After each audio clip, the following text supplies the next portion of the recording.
लिसा गांव की एक साधारण लड़की थी जो इंटरनेट पर एक अजनबी की मीठी बातों में आ गई। उसने बड़े शहर के सपने देखे और अचानक घर से भागने का फैसला कर लिया। लेकिन उसे क्या पता था कि ये खुशी की ओर जाने वाली यात्रा नहीं बल्कि एक सोची समझी साजिश थी और वो उसका शिकार बनने वाली थी। जैसे ही लिसा ट्रेन से उतरी, उसकी मुलाकात उसी ऑनलाइन दोस्त से हुई जिसने उसे बुलाया था। उसने बड़े प्यार से लिसा को अपनी कार तक पहुंचाया और उसे एक ड्रिंक दी।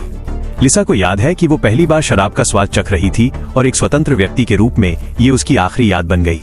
जब उसकी आंखें खुली तो उसके हाथ पैर ठंडी जंजीरों से जकड़े हुए थे। घबराहट में लिसा ने बहुत संघर्ष किया, लेकिन तभी उसकी बाह में एक सुई चुभा दी गई और वो फिर से बेहोश हो गई। उस आदमी ने बेरहमी से बिस्तर के पास एक कैमरा सेट किया।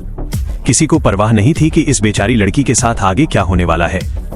इस भ्रष्ट शहर में लिसा जैसी लड़कियां बिना किसी निशान के गायब हो जाती थीं। हर दिन ये घुटन भरा अंधेरा छाया रहता था जब तक कि एक आदमी उसे खत्म करने नहीं आया। टॉम, जो रात के अंधेरे से निकला एक जज था, एक ही मकसद के साथ शहर में आया, इस गंदे कारोबार को जड़ से मिटाना। कई गुंडों से घिरे होने के बावजूद टॉम के चेहरे पर कोई डर नहीं था। इसके बाद जो हुआ वो कोई लड़ाई नहीं बल्कि एक तरफा जीत थी। कुछ ही पलों में जमीन लाशों से भर गई और सिर्फ वो थरथराता हुआ बॉस बचा था जो मुश्किल से होश में था। उसे मुख्य ठिकाने का पता बताने पर मजबूर करने के बाद टॉम वहां से चला गया।